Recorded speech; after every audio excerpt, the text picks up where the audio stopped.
Sensitivity is intelligence. With grace and skill, you have abundance. Welcome to the Psychic Hour.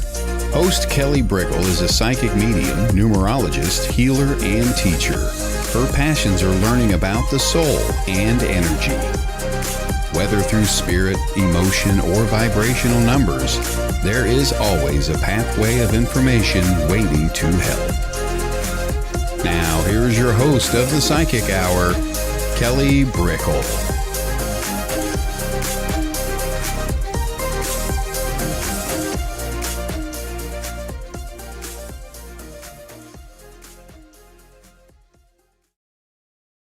Hello, everybody. Welcome to the Psychic Hour. I'm Kelly Brickel, and it is the Psychic Hour interview show today, and we have the wonderful Michael Mayo on, who is a medium and an astrologer, and just a lot of experience under his belt with his passions and his gifts. So I'm excited to talk to him today, and we're going to be bringing him kind of in fresh out of the gate in just a couple of minutes. So everybody coming in, if you have any questions about mediumship or astrology, this is the time to do it as we begin to talk and open up this space. So welcome everybody coming on in.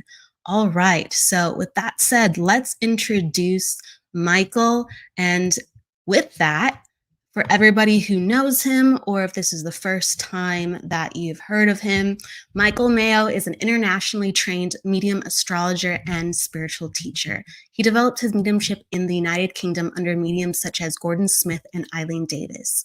Michael brings a practical, grounded, and evidential style to his spiritual work. While developing his mediumship, he graduated as well from the University of California, Irvine, with his bachelor's in psychology, behavioral science, and drama.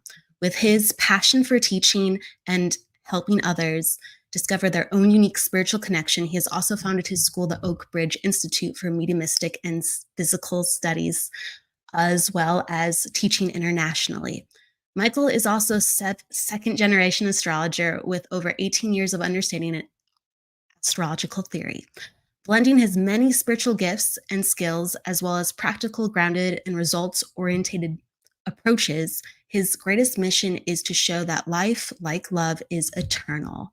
And with that said, let's bring Michael in and welcome. Hello. Hi, Kelly. How's it going? Hi, Michael. It's going good. Thank you for being a part of the show. It's on the new format today for the first time for the Psychic Hour. Yes, with the interview series. So you are christening it. So thank you for your presence today. Hello.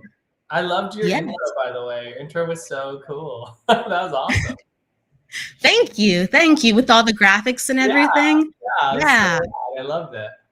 Put those together. I love visuals. I'm sure you can appreciate some good visuals as well. Please take me from the top. So I know that you are local where I am in Orange County, and you are in California, for everybody getting to know kind of where your base is. But you've been all over the world with your mediumship, with teachers, with teaching yourself, and now growing your school. So how did you start? When did you first get into mediumship? Yeah, so thank you. That's a great question. When I started basically when I was 18. I stumbled into a mediumship demonstration, and there was a medium from the UK that was there, and he basically came to me, which I was very surprised about because I had never had anyone pass that was close to me. He ended up coming to me and he asked me, "Are you very psychic?" And I said, "Yes." And I only said yes because I had dreams that had come true and things like that, but I didn't really fully know what that meant. And then he said, "You're a medium, you need to start developing, and one day you'll be doing what I'm doing." And I was like, okay. I was like, I don't know what any of that means. I've never had a mediumistic experience in my life as far as I knew. And I went to my very first mediumship development class. And in that class, it was my turn to read, and someone was standing at the front, and I was just reading the energy that was around them. and I became aware of a gentleman, and I gave his name, his passing condition, how he died, the relationship, dates that were significant to him, all just came. It was just there. And so it was kind of like the perfect reading, so to speak, the very first time I ever tried to do that. So I said to myself, oh, I guess that guy was right, right? And that sort of, began the journey. I went to the next week, that class again, that mediumship circle, and I got nothing. And then I went to the next one and I got nothing. And I went to the next one and I got nothing.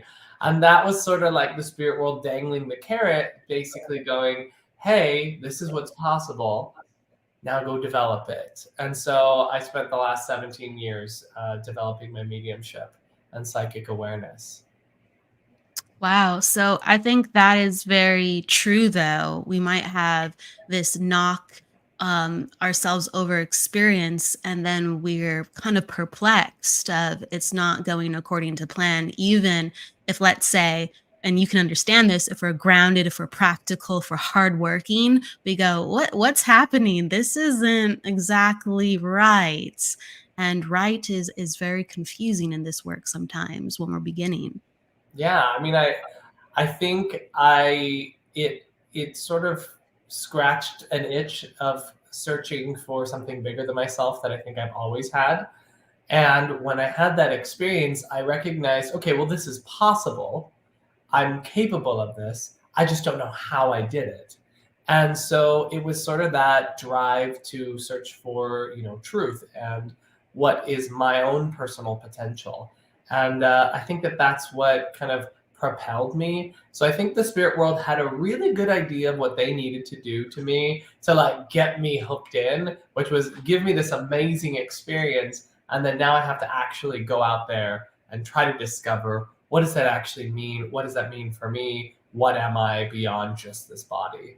So it's been a beautiful journey of ups and downs, hardships, and also successes. And I'm so grateful for it. In the beginning stages, what were some of the aha moments that made you go, oh, this is how I do it? Yeah, so that was a bit of a journey of discovering that, because along the way, as I was developing, it wasn't just strictly mediumship. I was also developing other energetic awareness. I was developing psychism. I was, doing other healing modalities. So there was all these different things that were sort of piecing together kind of eclectically, that I think each thing that I learned sort of opened myself to a potential. But really, it wasn't until much later into my experiences that I think really helped me unfold it. I like to tell it like this. In the very beginning, it was prove to me that this is even possible, right? Like that there is a spirit world, that there's something. Because like, even though I was doing these things, I didn't know, right? Like there was this sense of, sure, okay, but maybe could this be psychology? Could I be cold reading? Could I be doing something else to kind of make this thing real, right?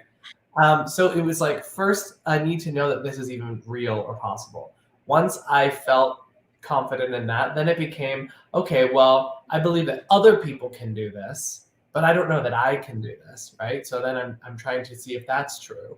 And then finally, or not finally, then it goes into, I believe that this is possible for me, right? And then finally, it's, I know that this is all real, and I know that I'm capable of doing these things.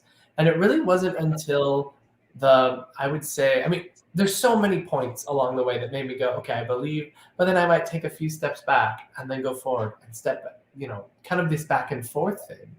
And I think that's very indicative of the journey for those who are seeking truth, who are seeking something real, is that you will have those moments of, wow, that was this amazing experience, and then go, but was it something else? Do you know what I mean? And so there's all of that I think plays a role. That being said, there was quite a few instances that kind of took me from believing to knowing. One of them was my guide coming to me and over a series of time, giving me facts and figures about their life, and then being able to find them online, and then see that in something I didn't know, they studied with mediums. I studied mediums, rather, a member of Society for Psychical Research, that sort of thing. So that was very validating because it gave me his name, his full name, details about his life, a year he died, where he was from, his occupation, like all these things. And there it all was in one little Wikipedia page on this person, which was pretty amazing. Another thing was working with Gordon Smith. There was an experience where my moving into a trance state and doing a healing exercise, and Gordon was able to kind of get the spirit person to literally move my body in all kinds of ways that I wasn't aware. It was mirroring his own movements, which told me again that the spirit world was using me and it was real. And then it was also just getting the opportunity to learn through experience and having amazing experiences occur throughout my mediumship development. So whether that's accurate readings, whether that's physical phenomena like spirit lights in the room, objects floating, moving across the room on their own, these sorts of things that really made the spirit world very, very real for me. Taken together, I can't really deny all of that. No, absolutely. It's an investigation of self and what's reality, right? Absolutely. 100%. There's a lot that goes into it. And you were not just developing those skills, but also it's mentioned that you're a second generation astrologer. So it runs in your family, and you had to dive in deeper with that side of life too. Yeah, absolutely. So my mom was always into astrology. And so, I remember being in 6th grade, and that's when I picked up my first astrology book and started studying astrology. And then eventually I kind of got even further than she was in her understanding of astrology, and started teaching her even further techniques and things like that. And then I was really blessed to have come across a teacher called Arthur Chadbourne, who now is in the world of spirit, who was an amazing astrologer. He's a traditional astrologer. And he took everything I thought I knew, flipped it on its head, and like the accuracy and the amazement of what astrology really can be really was revealed to me. So through him. So yeah, that from 6th grade on, I've always been involved in astrology, learning astrology, understanding the chart. But it's honestly a lifelong study, forever. So yeah. Do you have any favorite houses or planets or ways to find what things mean, whether it's in synastry or natal, etc.? Do you have any things that you're like, I'm really fascinated by this in astrology at this moment? Yeah, so my favorite form of astrology is what's called orrery astrology. Wow. Orrery astrology means of the hour, basically, orrery. And basically what happens is if I was going to do an orrery astrology for you, you'd come to me with a question and you'd say, hey, I can't find my cat. Where's my cat? Right? And then I would be able to cast a chart in that moment and tell you where your cat is and find it for you. Or if you were to ask me, when am I going to get another job, or when am I going to be shifting jobs, I can then cast a chart based off of that question and tell you whether you are going to get another job, and then tell you almost to the day. I have told it to the day before when XYZ was going to happen. So with orrery astrology, the rules are very strict and they're very specific. And if you know those strict and specific rules, you can get very direct answers to any question that you ask. It's so accurate that I honestly don't ever use it for myself because I don't want to know the future. I want to be surprised. And sometimes I feel like if you can know the future, you often don't want to. So that's kind of how I feel that. So orrery astrology is, to me, such a fun thing that I think a lot of people don't even really know about. No, I didn't know about that. With numerology, it can be very technical to the day, the hour, the minute sometimes, but that is so cool. I didn't know there was that side of astrology. Wow. Which is, what's so funny about that in the ancient times, you actually were taught orrery astrology long before you ever touched natal, long before you touched any other form of astrology, because the rules were so strict in how that operates. You have to show that you can be accurate about something that's going to happen in the moment versus something that's going to happen over a lifetime. That's far more complex with far more variables than just when's the letter going to be delivered to my house. You know what I mean? So it's actually, that was the traditional way of developing, was first you started with orrery before you did anything else. Wow. So with the more open-ended things, where do you gravitate with your passions then with how you read, with looking, let's say, a couple years ahead? Yeah, so if I'm going to do anything that has to do with yearly things, I usually will use a solar return chart, because to me those are incredibly accurate. That's actually one of my bread and butter things. I love doing solar return charts, just because if you want to know what the themes are, if you want to know the potential outcomes of the next year, the bigger picture, so to speak, then I would definitely go with solar return charts. So I love that. I know they're very separate, even though there's crossovers, but I know they're very separate. Have you ever had mediumship coming into your astrology reading, or vice versa? Yeah. There has been one instance where I was doing a psychic reading for someone and they just showed me a chart and I just started reading the chart. Everything that I said about the chart was true for this person, which was really interesting, but that only happened the one time ever.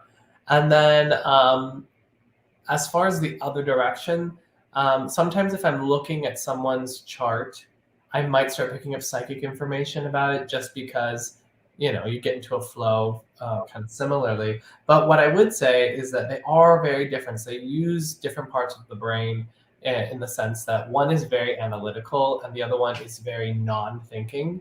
And so, you know, getting psychic information, getting mediumship, you know, those things require you to actually put away the thinking mind. Whereas if you're going to do astrology, there's rules, there's like specific delineations, there's math you have to do to get the right degree and understand how many, you know, what the potential is for this timing thing. So to me, they're very, very separate things. But sometimes, basically, I doubt ever, I don't ever do an astrology reading and then something mediumistic or psychic, because it's too hard to make that transition. However, I'm happy to do something mediumistic or psychic and then do astrology, because that's an easier transition. Absolutely, yeah. The vibration supports it, Yeah, and it's the you're more mental, it's the mental thing, I think, more than anything. It's the thinking, focusing, trying right before you do a mediumship is not conducive, but you can start thinking after being very passive much easier. yeah, and you're open, right? So even though you have to be so technical, you're kind of flexible as you're technical. Yeah. Makes sense. That makes sense. Yeah, in my eyes too, I wonder, do they show you archetypes? Let's say, even though you are in a place of mediumship, you're like, oh, I'm aware of, he had an archetype like this, or a personality like this, and you get a flash or something, like a symbol even. Yeah, so in mediumship, I try to teach my students to avoid symbols. And the reason is, symbology invites the mind. You make an association and then your brain thinks about it.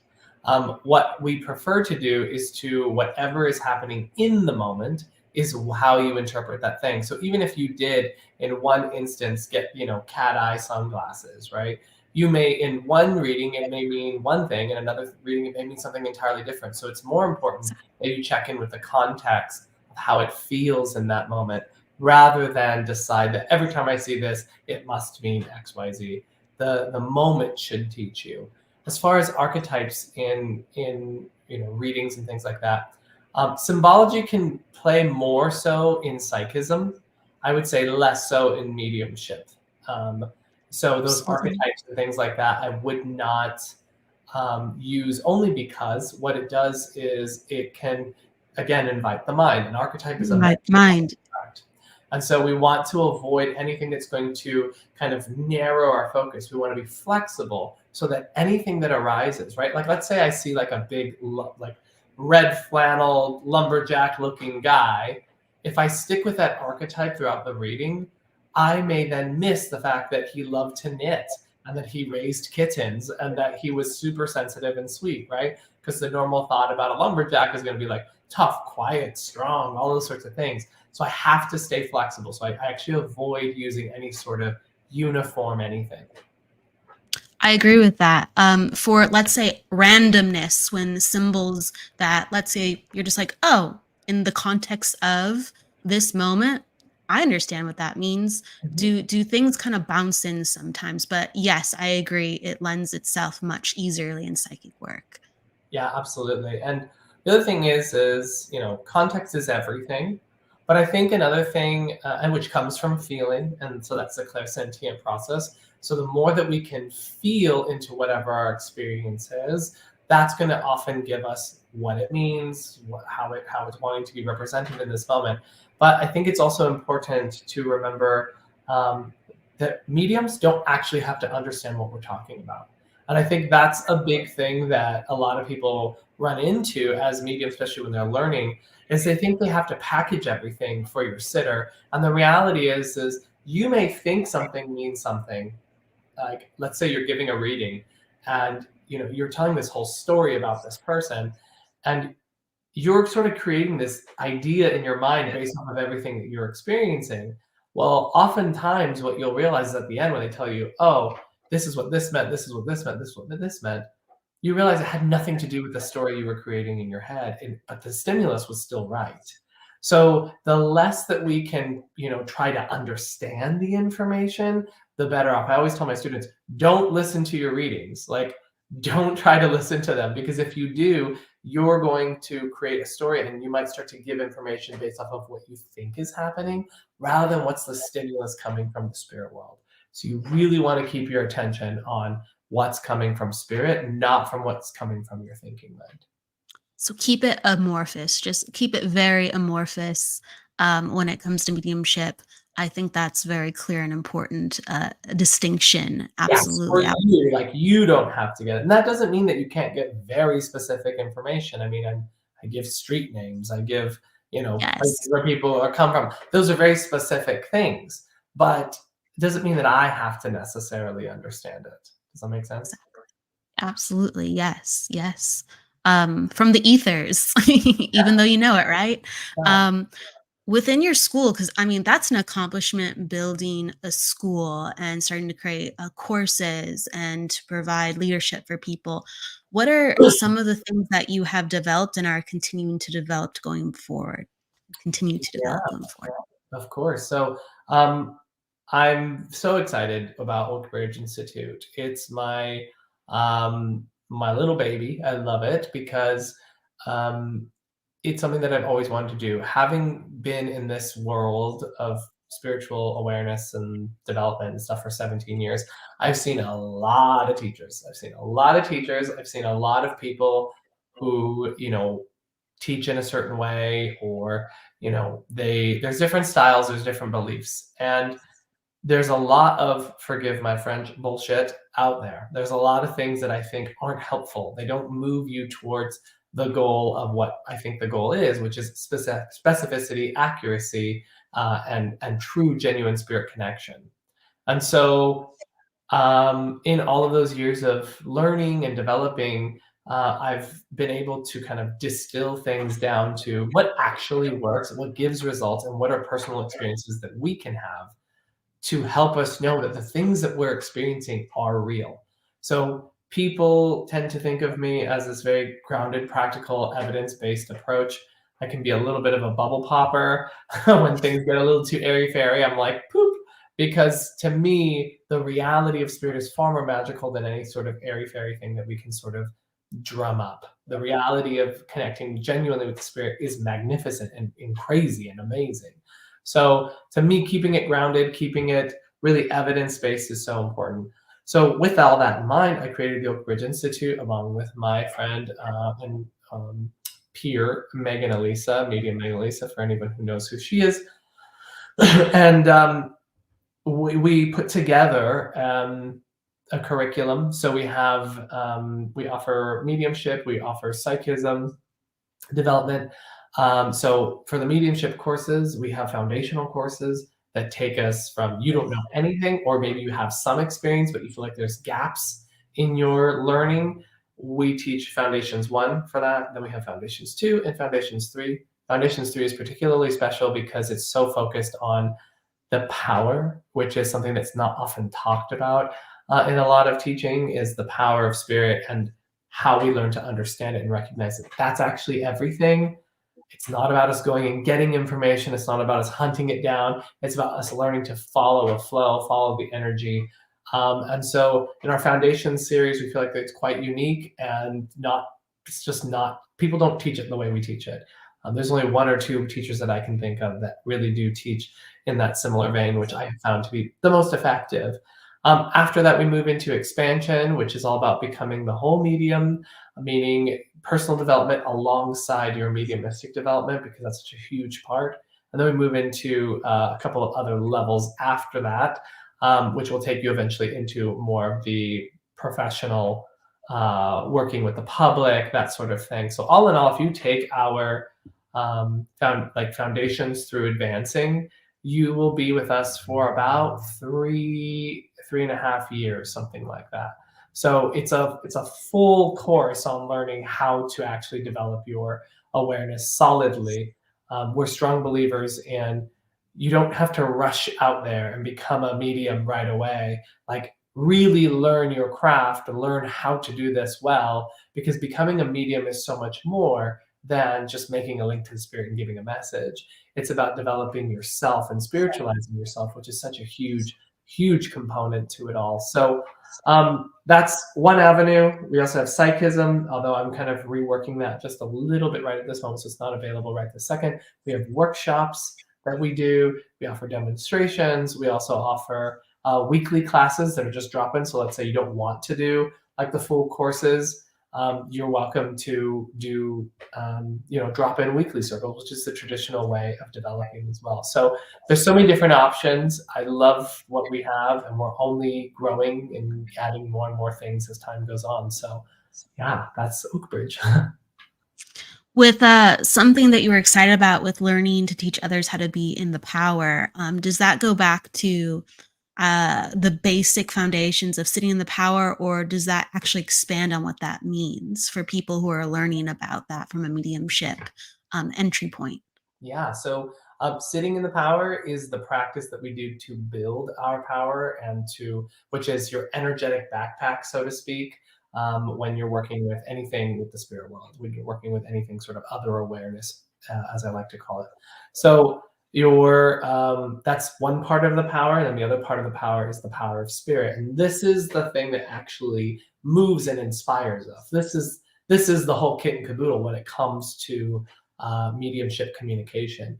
The power of spirit is the thing that moves you. So you'll feel an atmospheric change in your being. You'll feel the movement of information start to inspire you. So that's the power that we're talking about when we talk about like being in the power. So you'll sometimes hear teachers be like, are you working in the power? Or, they lost the power or something along those lines. That means that they've lost, or they're not working in the sort of entrancement that sort of happens. So mental mediumship is a form of altered states. It's a very light form of altered states, but you are moving into a very passive receptive state where you're delivering information and also being able to sense and perceive the other world.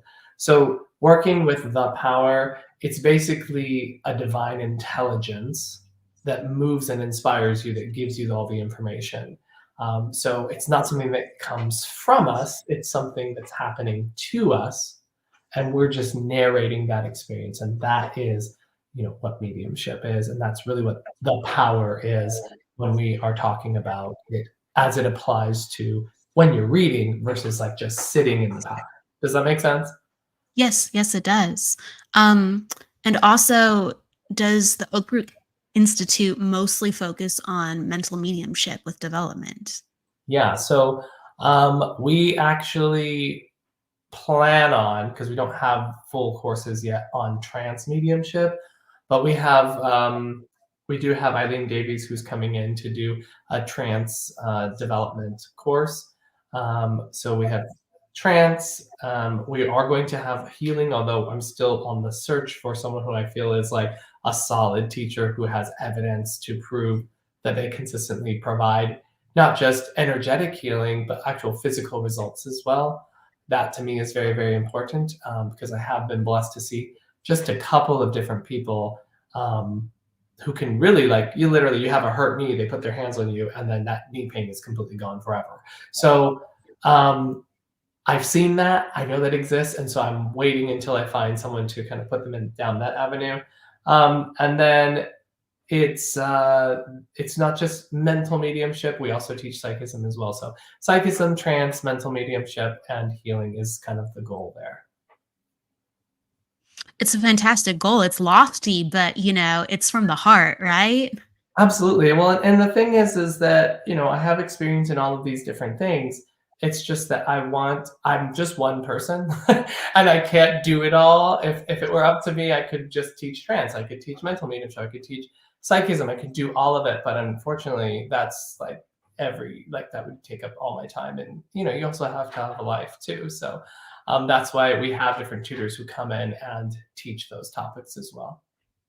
Yeah, and you're forgetting headmaster too as well. So that's another hat, right? Wearing a lot of different hats for sure. Where do you find yourself within your psychic mediumship work being the most directed at as well? I kind of asked that in astrology, but in this work, maybe it's the teaching, maybe it's the school building, but with the reading department as well, where do you find yourself in your current fascination? Yeah. So interestingly, it's less to do with like doing readings for others. It's more so in the personal connection and personal development where I find most fascinating. So the spirit world has been working on deeper levels of trance with me, where I'm just completely unconscious, and then my body automatically starts speaking, and then I get awoken from the trance because I hear myself speaking. And so they're kind of working in that realm to kind of keep me under and be able to speak themselves without me even being involved. I'm like literally dreaming, and then they come in and start speaking, but then that unfortunately startles me awake. And so then, so yeah, they're kind of working on that. To me, that's probably the most fascinating thing right now for me, just because I don't know of other mediums who are kind of working in those states right now, where they're literally just kind of going to sleep. And that, not to say that there hasn't been other mediums. There are absolutely, and have been other mediums who have worked in the deeper levels of trance. You just don't see it very often. It's These not as common in the United States. So are you considering that like, do you start with trance, or do you start with mental mediumship and then go into trance? Like, what is the format that you're building with that? Yeah. So do you mean like for me personally, or like for anyone trying to develop it? For you personally, because you said it's been coming into your work more. Yeah. So it's less to do with my work with other people. It's more to do with like my own mediumship development. So in your mediumship development, you should have what's called a home circle. So a home circle is a group of people who sit for a specific medium's development. And that's the traditional way of actually developing your mediumship. It wasn't going to workshops or courses or things like that. That's a more of a modern iteration of how to develop. The traditional way is having a group of dedicated sitters sitting for the development of one medium. And what they do is they're adding their power, they're creating a space for the spirit world to work on different aspects and things of what is possible to develop within that medium. Back in the day, they would have all been friends that got together, and then everyone would just sort of sit together in the stillness and in the quiet, and then someone would eventually start to show signs of mediumistic ability. And then everyone would then switch and go, okay, now we're sitting for this person, because we all want to enjoy and experience the possibility of spirit communication. So a home circle is super important for any medium who is very serious about it, because it provides a space in which you can surrender fully, because there's no pressure on you to perform, to provide a reading, to do anything. And that freedom really helps the spirit world to continuously develop what is possible within you. So when I'm referring to the things that are happening in the trance states, I'm referring to what happens in my own kind of home circle. Less to do with my work with the public, more what is the spirit world developing within my own work, which hopefully would down the road turn into something I can apply to, sittings for other people and that sort of thing. That makes sense. Yeah. Originally, I was like, oh, within your work that's being added, but in your personal development, I understand now. And that I think really is important to talk about, because a lot of people don't have that opportunity to have a consistent circle, or to have, people within the circle really devoted to each person, with adding, or being patient and just holding space with them. That's really unique and rare, I would say, and special. It unfortunately is more rare. But back in the day, that was the common thing, right? Because back in the day, they didn't have TikToks or Facebooks or social media or a bunch of TV and things like that. That was what they did for fun. For fun, they said, hey, let's all get together and see if we can contact the spirit world and just sit and be still and be quiet and let that power move within us. So they really had a good opportunity to learn to be passive, surrendered, just being in the power. And what you find is, if you have people who understand that that is a valuable thing, either through their own experiences or being willing to explore that, you end up finding that everyone in the circle develops in some way. Because what we're doing is we're creating a sacred space for the spirit world to move us, to inspire us, to draw near. And that's really what develops you. I mean, I always tell my students, I'm always like, you don't have to be here. You don't have to be paying me money to take circles or classes or workshops. If you just learn to sit in the stillness and learn to sit in the quiet and sit in the power, you will develop. That will develop you. And then if you can add a few more people to that circle, just one other one, maybe two other ones, you'll only increase it with each person that you add. After a certain point, right, it's an energetic soup. So you just need people who are non-competitive, very patient, open to just whatever experience happens, because they have a love for the spirit world. They have a desire to experience things. So it is difficult to find, but they're absolutely out there. And the more people who are educated in understanding how the proper way to develop your mediumship works, the more likely you're going to find the people among those educated who understand the value and the purpose of why we sit in home circle. How have you found that you have changed, whether within the past 5 years or even a couple of years, from your personal development, the way that you work with the spirit world, or even understand your energy? Yeah, so I definitely can say that, obviously 17 years is a long time, and the age gap where I was, is also a very formative time period as well. 18 to 36 is quite a journey, right? But what I would say is, especially more now than ever, I have a deeper understanding of why we do what we do as mediums, because of losing close people to me and people that I love very, very dearly. And what that has done is opened a depth of compassion and love for people and for literally everyone, because this is a hard place to live, right? Like living in the physical world where there's, separation, loss, grief, death, like all of this sorts of things. It is really painful and difficult. And I think that the more that I've actually had normal physical human experiences, the deeper that has taken my understanding of my work. When I started this work, I was a kid, you know what I mean? Like I was 18, 19, right? So I didn't have the life experience and the loss to really paint for me what this was all about, what it really meant to lose people that you love. And while to me, I think then it was more of a skill of being accurate and doing this and being happy that it's helping people, but not having that sort of personal recognition of its value, that sort of built in understanding of why this is important. So once I started losing people really, really close to me, it really taught me the importance and the value of loving people here now on such a deeper way. So I think every time that I've been touched by grief or loss, while being a medium, has only deepened my love and my compassion for everyone and everything, and recognizing the value and importance of being a kind, compassionate, loving, supportive person. Because who do I want to be, right? Who do I want to be at the end of my life? And I want to live my life in a way where I don't need a medium to be able to say, hey, I'm sorry that I did this, or, I wish I would have done this differently. I want to live my life in a way that is valuing people, valuing relationships, valuing and highly valuing love and the relationships that I build based on that. With the love that comes back to you from your past loved ones, what messages or impressions have really shaped where you are now too as well? Yeah, it's interesting because it's less to do with when they're disembodied and coming back and giving me something, and more so the lessons that I learn through the grief, through the loss, about what it means to be living.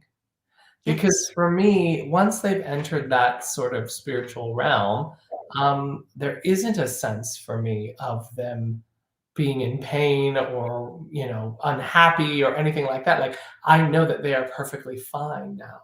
So it's more to do with the human side of experiencing loss and what does that teach us about the value of living, the value of loving, and that sort of thing. So it's weird because I almost want to say that it is the act of their passing that creates the learning, less to do with what they communicate to me after their passing. Does that make sense? Yes. And it's almost Yes. as if each passing that I've had of people close to me has taught me a different layer of about love, about the laws of life or the rules of living, so to speak. Um, and really what all of those experiences do, just validate the things I've been hearing from the spirit world over all of these years. So it takes it from a I'm just hearing this in a logical thinking way, sort of like a mental construct, right? Like love one another, be compassionate, find, the inner peace, look for your purpose, these sorts of ideas that I've always had since I was a kid, right? 18, 19. That's the things I've been hearing this whole time. But when you have the lived experience to match that, you suddenly discover a new level, a new layer of depth with that. Does that make sense? Because the messages from the other side don't really change all that much with regards to the ultimate truth of things, right? Of what is valuable, what is important. And so it's really about our understanding of something that maybe was always there, always consistent in my understanding. Does that make sense? So it's sort of like until you've had those experiences, it's hard to fully grasp what's being discussed. Does that make sense? Yeah. Yeah, our consciousness has to change, Mhm. and we have to mature and grow and develop. Maybe, when we're in deeper states, things come, but it's different when our soul connects to our consciousness, who we are and what we're understanding and how we can lead people forward or our work or just the way we're living. Absolutely, 100%. And I think that's one of the things, especially within mediumship development. If I were to tell all of the students all of the important things that I think really, as you continue to develop and it distills down into one big fat point where it's like, these are the key ideas that you want to take within mediumship. If I told that to a Foundations 1 student on the very first day, it's not going to mean anything. It's really not going to have the same impact or really value. They have to go through the experiences of development. And I can't tell you how many times I hear from my students where they'll say something to me like, "You've said this to me like 300 times in 12,000 different ways. And yeah, I just now got it. I just now get what you're talking about." Because the experience is what makes the information, takes it from knowledge into wisdom, right? Wisdom is knowledge and experience together. And so that's really something I think that applies both in this sort of micro example of like a mediumship development student, as well as the macro example of a human life, where you need to have experiences to turn that information that you know into wisdom that you embody. What current experiences with the school we talked about a little bit, but with other things like your offerings or even events do you have coming up? The show goes so quickly, just like that. Where can people find you, and what can they be a part of with what you're facilitating? Yeah, so there's a couple different places you can find things. If you're interested in working with me personally, directly, I do offer mentoring, which I'm going to be opening that up for October. coming up. So I offer small group mentorings, which is 3 to 4 people at a time where I'm working with you directly. I offer 2-to-1 mentoring, which is you and one other person, and then 1-to-1 mentoring, which is just one-on-one. So that's one way if you want to develop your mediumship, your psychism, you can do that. Another way and you can do that through mediummichaelmayo.com. If you're interested in developing your mediumship more in that group level and those courses that we were talking about, you want to look at oakbridgeinstitute.org, which is the online school. And then with those courses, we can take you from the very beginnings of your development, or even if you have some experience, and like basically take you all the way through to the end. And so that is definitely another option. With the courses, though, we only teach the foundation series twice a year. So the next one that's available is in January. So there is a wait list if you want to jump on that wait list to be informed when that opens up to register for. But in January would be the next time that you'd be able to kind of jump into the courses. However, there are weekly circles every week, multiple circles that you can jump into at any time, which would be on the circles page of that website, oakbridgeinstitute.org. So if someone's looking for a circle, that is a great resource to check out. Before we leave too, as well, I always give guests the last word. So it's like an inspiration, something dear to your soul, or something off the cuff. What would you like to part with and share? Absolutely.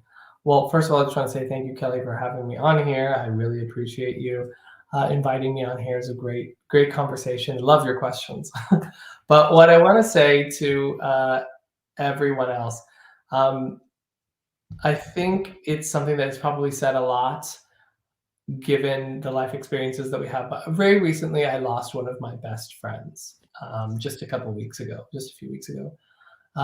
And she was such a beautiful example of the kind of life that we can live, which is one of compassion, being there for people, supporting each other. And how what really struck me in her memorial service was how the story was the same for everyone, which is this person was always there for me. They always would drop anything to come help me. They were so loving and supportive. And to see how many people experience that made me go, how did she have time for anything else? Of just other than just like helping people. But what it really shone upon my own heart was, how can I deepen my love and compassion for everybody else here? How can I look past maybe the way that people present themselves and see and love the potential of someone and who they can be, and love that person until they meet that potential? Because we all have our challenges, we all come with our baggage, we all have our traumas that we're working through. And I feel that now more than ever, there is a recognition of maybe not taking things so personally, not deciding that this person is bad or toxic right off the bat because they said or they did something, and instead trying to find understanding and compassion for those who are maybe struggling or suffering, and to try to take that step back and recognize the way that people are treating me has nothing to do with me and everything to do with how they feel about themselves. And so I guess what I'd love to leave everybody with is love so hard the people that are always there for you. Love so hard the people that maybe we sometimes feel like they're always going to be there. Because the reality is there'll come a point where you physically can't hold them, you physically can't hug them anymore. And that is a very felt loss, right? So for every moment that you have right now with the people that you love, with every moment that you have right now with opportunities to deepen love with people that we know or people that are valuable to us, give them the love that is there, and really breathe in every single moment that you have with the people that are valuable to you. I know that's not some magical, fanciful thing, but I do think it is a core of what it means to be here and alive and with people. And I think the more that we seed love in this world, the better off it'll be. So that would be my little words for you guys. I think they're very powerful. Love with all your being. Love with all your being. Thank you so much for being here, Michael. Thank you for your words and sharings. Thank you, everyone, for being here as we continue to grow and change this platform and share from the heart. With that said, we will see you next week. To everyone, please go with love, luck, light, and don't forget to live. See you next week, everybody. Thank you, Michael. Thank Bye. you.